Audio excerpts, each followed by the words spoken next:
अक्सर आपने ऑब्जर्व किया होगा कि जब भी किसी से चलने की बात की जाए, कुछ नया करने की बात की जाए, किसी काम की बात की जाए तो अक्सर लोग बोलते हैं यार सर दुख रहा है, बहुत हेडेक है। तो कभी कभी लगता है कि ये हेडेक ना कितना फेमस हो गया है, तभी तो हर जगह मिल जाता है, हर कोई इसके बारे में जानता भी है। तो अब ऐसे में तो इस हेडेक की पूरी जांच पड़ताल करनी तो बनती है, ताकि समझ में तो आए कि ये हेडेक है क्या, क्यों होता है, कब होता है, क्या ये कई तरह का होता है और इसे इतना पॉपुलर होने से कैसे रोके, मतलब इसका प्रिवेंशन क्या है।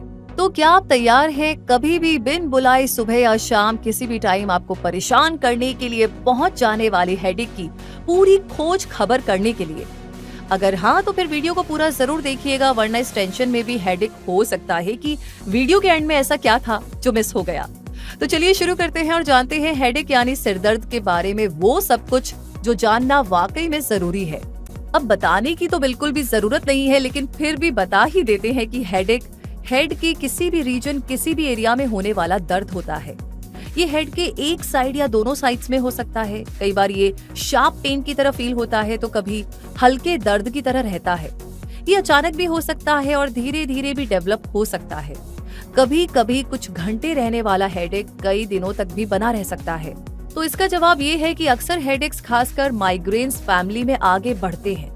मतलब अगर किसी बच्चे के एक पेरेंट को भी माइग्रेन है तो उसे माइग्रेन होने के चांसेस काफी बढ़ जाते हैं, लगभग 4 गुना तक। लेकिन हेडेक होता कैसे है? तो headache pain brain, blood vessels और सराउंडिंग नर्व्स के बीच सिग्नल्स इंटरैक्शन से होता है। हेडेक के दौरान एक अननोन मैकेनिज्म स्पेसिफिक नर्व्स को एक्टिवेट कर देता है जो मसल्स और ब्लड वेसल्स को अफेक्ट करती है। ये नर्व्स ब्रेन को पेन सिग्नल्स भेजती है और हेडेक होना शुरू हो जाता है। तो ये हेडेक होने का प्रोसेस होता है। लेकिन सवाल ये होता ही क्यों है? क्या इसके कुछ कारण हैं? तो जनरल रीजंस तो हम सभी जानते हैं, यानी ईटिंग एंड स्लीपिंग पैटर्न्स में changes, alcohol use, emotional stress, ज्यादा मेडिसिन का यूज, लाइटिंग, नॉइज और वेदर चेंजेस जैसी सिचुएशंस होना। लेकिन अगर इसे ज्यादा स्पेसिफिक करें तो इसके रीजंस को हम 2 पार्ट्स में डिवाइड कर सकते हैं, प्राइमरी और सेकेंडरी। प्राइमरी हेडेक सबसे कॉमन हेडेक्स होते हैं, जैसे माइग्रेन और टेंशन हेडेक्स, जिनके लिए मेडिकल ट्रीटमेंट की जरूरत पड़ जाती है क्योंकि ये खुद में एक डिजीज होते हैं, ना कि किसी डिजीज के सिम्टम्स। वहीं सेकेंडरी हेडेक्स किसी हेल्थ डिसऑर्डर का सिम्टम होते हैं, जैसे कि infection, medication overuse, high blood pressure, head injury, stroke, tumour, nerve disorders और साइनस कंजेशन एटसेट्रा। यानी हेडेक होने के कई रीजंस हो सकते हैं।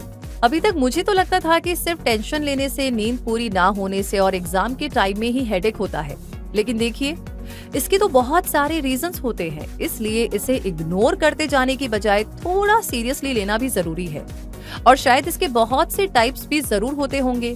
आइए पता लगाते हैं। Tension type headache, medication over use headache, new daily persistence headache, exercise headache, hemicrania continua, pregnancy headache, sinus headache, migraine headache और क्लस्टर हेडेक। अब इनमें से टेंशन टाइप हेडेक यानी TTH most common primary headache disorder है। इसमें होने वाला head pen दोनों साइड्स में और स्कल के फ्रंट और बैक में भी हो सकता है, यानी पूरे सिर में दर्द महसूस हो सकता है। इसे हम अक्सर इग्नोर करते हैं क्योंकि इसका पेन अक्सर हल्का होता है, लेकिन बार बार ये हेडेक होता रहे और इसे इग्नोर किया जाता रहे तो सीरियस कॉम्प्लिकेशंस भी हो सकते हैं, जैसे sleep disruption, anxiety, depression, jaw muscles and joint disorders. इसलिए टेंशन ना करें, पर इसे हल्के में भी बिल्कुल ना ले। अगला आता है मेडिकेशन ओवर यूज हेडेक यानी MOH। नाम से ही पता चल रहा है कि हेडेक को ठीक करने के लिए लंबे समय से मेडिसिन लेने से इस तरह का हेडेक हो सकता है। ये एक सेकेंडरी हेडेक डिसऑर्डर होता है। 3 महीने से भी ज्यादा टाइम तक जब हर महीने कम से कम 10 दिनों तक पेन मेडिकेशन ली जाती है तो इसके चांसेस बढ़ जाते हैं। ये क्रॉनिक माइग्रेन या टेंशन हेडेक के साथ आता है। अगला है न्यू डेली परसिस्टेंट हेडेक यानी NDPH। ये भले ही एक कॉमन हेडेक टाइप ना हो, लेकिन फिर भी ये लाइफ की क्वालिटी को अफेक्ट करने का दम रखता है। ये अचानक होने वाला हेडेक है जो 24 घंटों में भी बंद नहीं होता और ऑलमोस्ट डेली होता है, और इस कांस्टेंट पेन का रीजन अभी तक पता नहीं चला है। अब बात करते हैं एक्सरसाइज हेडेक की। ये प्राइमरी हेडेक का एक टाइप है और एक्सरसाइज करने जैसी एक्टिविटीज में पार्टिसिपेट करने से होता है, लेकिन ये उन सबको हो जो एक्सरसाइज करते हैं ऐसा बिल्कुल भी नहीं है। इस तरह की हेडेक में हेड के दोनों साइड्स में पेन फील होता है। अगला आता है हेमिक्रेनिया कंटिन्यूआ। ये क्रॉनिक और पर्सिस्टेंट हेडेक है, यानी ये लगातार बना रहता है और लंबे टाइम तक रहता है। इस हेडेक टाइप में फेस और हेड के एक साइड में पेन होता है जो डेली या कंटिन्यूअस होता है। ये पेन सीवियर भी हो सकता है, यानी तेज। आगे है प्रेगनेंसी हेडेक। प्रेगनेंसी में भी हेडेक का एक्सपीरियंस हो सकता है, जिसके रीजन अक्सर स्ट्रेस और हार्मोनल चेंजेस हुआ करते हैं। अब जानते हैं साइनस हेडेक के बारे में। साइनस इन्फेक्शन से होने वाले इस हेडेक से साइनस में यानी चीक्स और फॉरहेड के पीछे ओपन पैसेज वेज में इन्फ्लेमेशन शुरू हो जाती है। इसमें चीक बोन्स और फॉरहेड में बहुत डीप कांस्टेंट पेन होता है। फेशियल स्वेलिंग, फीवर और माउथ में बैड टेस्ट जैसे सिम्टम्स नजर आते हैं। अब देखते हैं माइग्रेन हेडेक के बारे में। ये एक प्राइमरी हेडेक डिसऑर्डर है जो अक्सर लाइफ लॉन्ग रहता है। माइग्रेन अटैक्स वीक में एक बार भी हो सकते हैं और साल में एक बार भी। इसके रीजंस बहुत से हो सकते हैं, जिनमें ब्रेन नर्व पाथवेज और केमिकल्स एक्टिविटी में होने वाले चेंजेस भी इंक्लूड हो सकते हैं। इसका पेन काफी इंटेंस होता है और अक्सर हेड के केवल एक एरिया में होता है। इसमें पेन के अलावा nausea, vomiting, light and sound sensitivity जैसे सिम्टम्स भी हो सकते हैं। माइग्रेन महिलाओं में ज्यादा हुआ करता है और इसका रीजन उनमें होने वाले हार्मोन फ्लक्चुएशंस हो सकते हैं। और अब लास्ट टाइप आता है क्लस्टर हेडेक्स। प्राइमरी हेडेक का सबसे सीवियर टाइप है क्लस्टर हेडेक्स, जो कि एक ग्रुप या क्लस्टर में आते हैं। ये हेडेक एक क्लस्टर पीरियड के दौरान हर दिन 1 से 8 बार तक आते हैं और 2 हफ्तों से 3 महीनों तक रह सकते हैं। इसका पेन इंटेंस होता है, जिसके साथ बर्निंग सेंसेशन भी होता है। ये आई रीजन में या एक आंख के पीछे लोकेटेड हुआ करते हैं। तो आई एम श्योर हेडेक के इतने सारे टाइप के बारे में जानने के बाद आपको हेडेक तो नहीं हो रहा है ना? नहीं होना चाहिए दोस्तों, क्योंकि नॉलेज के लिए भी हेड में थोड़ी सी जगह तो होनी ही चाहिए। और इसीलिए अब इस नॉलेज को थोड़ा और आगे बढ़ाते हैं और टाइप्स के बाद अब जानते हैं हेडेक टेस्टिंग और डायग्नोस के बारे में। तो अभी तक में आप ये तो समझ ही गए होंगे कि अगर महीने में 3 बार या उससे ज्यादा बार हेडेक होता रहे तो डॉक्टर से कंसल्ट कर लेना बेहतर होगा। और अगर अलग अलग तरह की हेडेक एक्सपीरियंस हो रहे हैं तो भी टाइम पर डॉक्टर की मदद लेना ठीक रहेगा। ऐसे हेडेक सिम्टम्स होने पर तो तुरंत मेडिकल केयर लीजिए। अचानक तेज और नया हेडेक होने लगे तब। हेडेक के साथ वीकनेस, डिजीनेस, बैलेंस बनाने में प्रॉब्लम, बोलने में डिफिकल्टीज आए, मेंटल कंफ्यूजन लगे, विजन चेंज हो जाए, पेन से रात में नींद खुल जाए, सुन्न फील हो, या फिर हेडेक के साथ फीवर, स्टिफ नेक रहे और छोटी छोटी सांसें ही ले पाए। और जब डायग्नोसिस होगा तो डॉक्टर के साथ आपको हेडेक की डिटेल्स शेयर करनी होंगी। कैसा दर्द होता है, कब होता है, कहाँ होता है, कितने टाइम तक रहता है, उस टाइम कैसा महसूस होता है, एवरीथिंग। मेडिकल हिस्ट्री जानने के बाद जरूरत लगे तो डॉक्टर ब्लड टेस्ट भी करवा सकते हैं और कुछ केसेस में स्पाइनल टैप, जिसे लंबर पंक्चर भी कहते हैं, उसका टेस्ट भी किया जाता है, जिसमें स्पाइन से सेरिब्रोस्पाइनल फ्लूइड निकालकर उसका टेस्ट किया जाता है।